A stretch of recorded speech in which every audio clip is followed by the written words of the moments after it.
Hello students, welcome to law excellence IAS academy.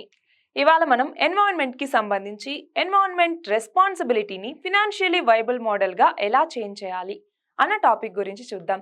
మరి ఇది ఇప్పుడు ఎందుకు న్యూస్లో ఉంది అంటే ఎల్ఎన్టీ లార్సన్ అండ్ టోబ్రో అన్నటువంటిది హైదరాబాద్లో మెట్రోని నిర్మించింది. మనకు తెలుసు కదా, ఆ హైదరాబాద్ మెట్రో అన్నటువంటిది కొన్ని లక్ష్యాలను పెట్టుకుంది. ఏమని 2040వ సంవత్సరానికి నెట్ జీరోని చేరుకోవాలి అన్నట్టుగా లక్ష్యంగా పెట్టుకుంది. నెట్ జీరో అంటే కార్బన్ ఎమిషన్స్ని జీరో స్థాయికి తీసుకురావాలనేసి. అలాగే 2035వ సంవత్సరానికి 2035వ సంవత్సరానికి వచ్చేసరికి ఏమని లక్ష్యంగా పెట్టుకుంది అంటే వాటర్ న్యూట్రాలిటీని సాధించాలి అనేసి లక్ష్యంగా పెట్టుకుంది. ఈ టర్మ్స్ గురించి మనం మళ్ళీ చూద్దాము. అయితే ఈ 2 ఇయర్స్ని చూస్తుంటే మీకు ఇంకొకటి గుర్తు రావాలి. ఏంటి? మన స్పేస్ సెక్టార్ అన్నటువంటిది. ఎందుకని 2040వ సంవత్సరం నాటికి చంద్రుడి మీదికి ఫస్ట్ మన భారతీయుడు కాలు మోపాలి అన్నటువంటిది ఒక లక్ష్యం. అలాగే 2035వ సంవత్సరం నాటికి మనము ఇండియన్ స్పేస్ స్టేషన్ని నెలకొల్పాలి అన్నటువంటిది. సో ఈ రెండు కూడా న్యూస్లో ఉన్నాయి. ఇప్పుడు ఎల్ఎన్టీ హైదరాబాద్ కూడా సేమ్ ఇదే లక్ష్యాలను పెట్టుకుంది. 2040 నాటికి నెట్ జీరోని చేరుకోవాలి, 2035 నాటికి వాటర్ న్యూట్రాలిటీని చేరుకోవాలి అనేసి.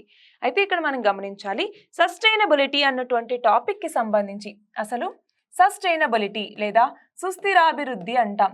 ఈ సస్టైనబిలిటీకి మనం 3 పిల్లర్స్ ఉంటాయి అనేసి చెప్పుకుంటాం.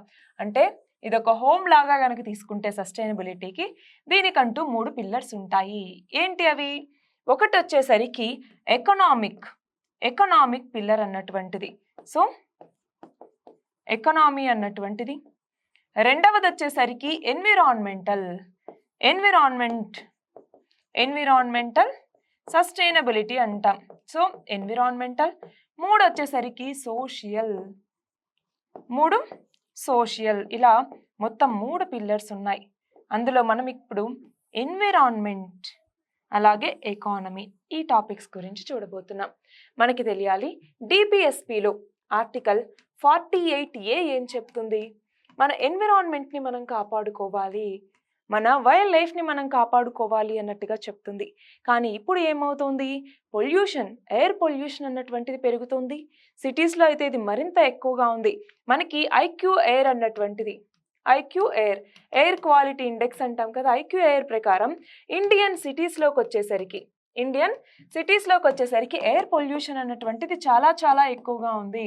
మనం చూస్తే ఢిల్లీ అన్నటువంటిది మోస్ట్ పొల్యూటెడ్ క్యాపిటల్గా కూడా చెప్తాం. మరి అంత పొల్యూషన్ పెరిగిపోతుంది అంటే అందులో మెయిన్గా ఆ ఎయిర్ పొల్యూషన్లో మెయిన్ రీజన్ వచ్చేసరికి ట్రాన్స్పోర్ట్ సెక్టార్ అన్నటువంటిది. సో అలాంటి ఈ ట్రాన్స్పోర్ట్ సెక్టార్ని మనం సస్టైనబుల్గా ఈ ట్రాన్స్పోర్ట్ సెక్టార్ని మనం మార్చాలి. మరి సస్టైనబుల్గా మార్చాలి అంటే ఏంటి? ఇప్పుడు చాలామంది ప్రైవేట్ వెహికల్స్లో బైక్స్ కావచ్చు, ఇలా స్కూటీస్ కావచ్చు, లేదంటే కార్స్ కావచ్చు, ఇలాగా ప్రైవేట్ వెహికల్స్లో ఎక్కువ మంది మూవ్మెంట్ అనేది జరుగుతుంది. దాని బదులుగా పబ్లిక్ ట్రాన్స్పోర్ట్ని మరింతగా ప్రమోట్ చేయటం, ఫర్ ఎగ్జాంపుల్ మెట్రో లాంటి వాటిని ప్రమోట్ చేయటం. ఇప్పుడు ఎల్ఎన్టీ అన్నటువంటిది హైదరాబాద్లో ఇలా మెట్రోని నిర్మించింది కదా అండి. దీని ద్వారా పబ్లిక్ ట్రాన్స్పోర్ట్ని మనం ప్రమోట్ చేయటం ద్వారా ఏమవుతుంది? ఎకనామిక్ బెనిఫిట్స్ అన్నటువంటివి ఉంటాయి. అవునా? ఇందాక మనం ఫినాన్షియల్లీ వయబుల్ అన్నాము. ఫినాన్షియల్లీ వయబుల్ అంటే ఏంటి? మనము డబ్బులు పెట్టుకోదగినటువంటిది ఉండాలి. ఫర్ ఎగ్జాంపుల్ చాలా తక్కువ రేట్స్ ఉన్నాయి కదా ఇప్పుడు మెట్రోకి సంబంధించి. సో అలాగా తక్కువ రేట్స్లోనూ మనకు అందుబాటులోకి రావాలి. అలాగే దీని ద్వారా ఎన్విరాన్మెంట్కి కూడా మనం బెనిఫిట్ చేకూర్చేలాగా ఉండాలి. అంటే మనం పర్యావరణాన్ని పరిరక్షించుకుంటూ మనకి కూడా ఫినాన్షియల్గా అది వయబుల్గా ఉండేలాగా చూసుకోవాలి. మరి ఇక్కడ ఎల్ఎన్టీ హైదరాబాద్ ఏం చెప్తుంది? మా యొక్క పవర్ నీడ్స్ అన్నీ కూడా మేము సోలార్ ఎనర్జీ నుంచే తీసుకోవాలి అనుకుంటున్నాము, 100% సోలార్ ఎనర్జీ నుంచే తీసుకునేలాగా మేము డెవలప్ చేసుకుంటున్నాము అన్నట్టుగా చెప్పారు. సో సోలార్ ఎనర్జీకి సంబంధించి రెన్యూవబుల్ ఎనర్జీ అన్నటువంటిది మనకి చాలా చాలా ఇంపార్టెంట్. ఈ రెన్యూవబుల్ ఎనర్జీ కెపాసిటీని మనము 2030వ సంవత్సరానికల్లా non fossil fuel energy capacity ఏదైతే ఉందో ఆ నాన్ ఫాజిల్ ఫ్యూయల్ ఎనర్జీ కెపాసిటీని మనము మొత్తం ఎనర్జీలో 50% చేర్చాలి అన్నటువంటిది లక్ష్యం. అవునా? సో ఆ లక్ష్యాన్ని మనం చేరుకోవాలి. అలాగే 2070వ సంవత్సరం నాటికి మనం నెట్ జీరో ఎమిషన్స్ని చేరుకోవాలి. అంటే కార్బన్ ఎమిషన్స్ని తటస్థ స్థాయికి తీసుకురావాలి, న్యూట్రల్ స్థాయికి తీసుకురావాలన్నటువంటిది కూడా మన ముందున్నటువంటి లక్ష్యం. మరి దానికి ట్రాన్స్పోర్ట్ సెక్టార్ అన్నటువంటిది చాలా చాలా ఇంపార్టెంట్. మరి ఇప్పుడు ఎల్ఎన్టీ ఏం చేస్తోంది? గ్రీన్ అర్బన్ మొబిలిటీని ప్రమోట్ చేస్తుంది.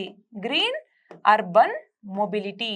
సో ఈ గ్రీన్ అర్బన్ మొబిలిటీ అంటే ఇలా ట్రాన్స్పోర్ట్ సెక్టార్ని గనక మనము ఎన్విరాన్మెంటల్లీ సస్టైనబుల్ వైపుగా తీసుకెళ్ళినప్పుడు ఏమవుతుంది?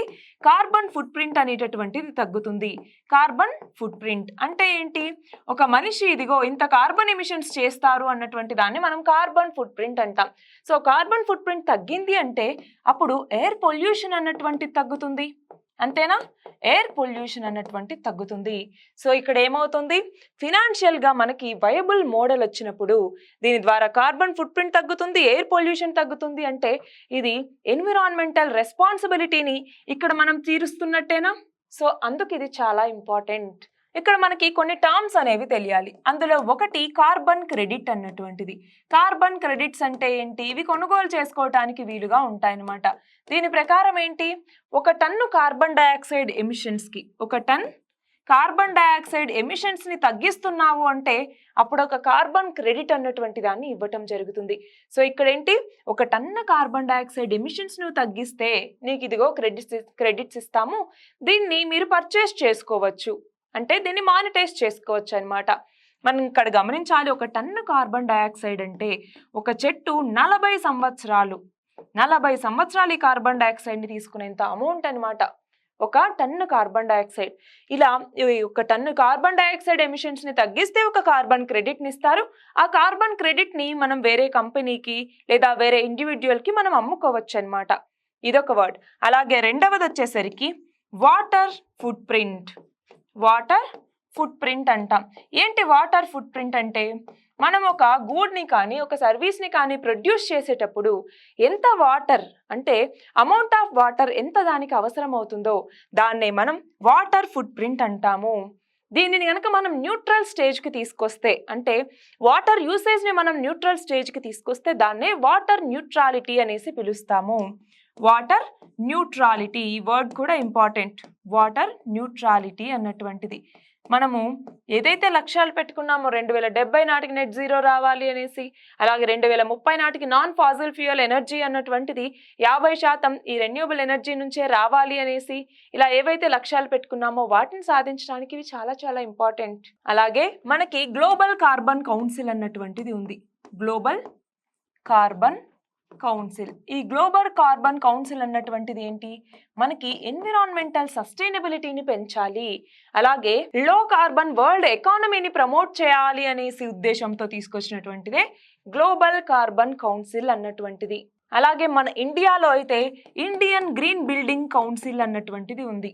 Indian green building council.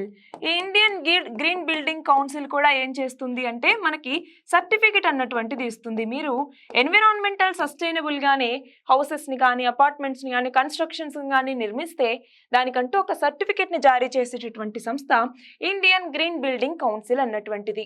అలాగే మనకి కార్బన్ ఎమిషన్స్కి సంబంధించి 1997లో క్యోటో ప్రోటోకాల్ అన్నటువంటి దాన్ని తీసుకురావటం జరిగింది.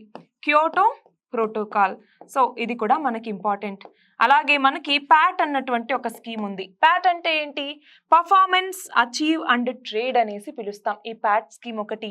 అలాగే ఇంకా ఏమేమి ఉన్నాయి? PLI, production linked incentive scheme అనేసి దీనికోసం ఇస్తూ ఉన్నారు. ఎనర్జీ కన్జర్వేషన్ అమెండ్మెంట్ యాక్ట్ అన్నటువంటిది కూడా ఉంది. సో ఇవన్నీ కూడా ఏంటి అంటే గ్రీన్ మొబిలిటీ వైపుగా మనం వెళ్ళటానికి, అంటే మన యొక్క ఫ్యూచర్ని ఎన్విరాన్మెంటల్ సస్టైనబుల్గా తీసుకెళ్ళటానికి ఇవన్నీ కూడా ఉపయోగపడతాయి. సో ఇప్పుడు ఏంటి? మన ఎన్విరాన్మెంటల్ రెస్పాన్సిబిలిటీని ఒక ఫినాన్షియలీ వైబుల్ మోడల్ ద్వారా కనుక మనం తీసుకొస్తే మన ఎన్విరాన్మెంటల్ సస్టైనబిలిటీని మనం సాధించవచ్చు. దానికి సంబంధించిందే ఈ ఆర్టికల్. సో దీని నుంచి ప్రిలిమ్స్లోను మెయిన్స్లోను కూడా మనకి క్వశ్చన్స్ అనేవి అడగచ్చు. All the very best and thank you very much.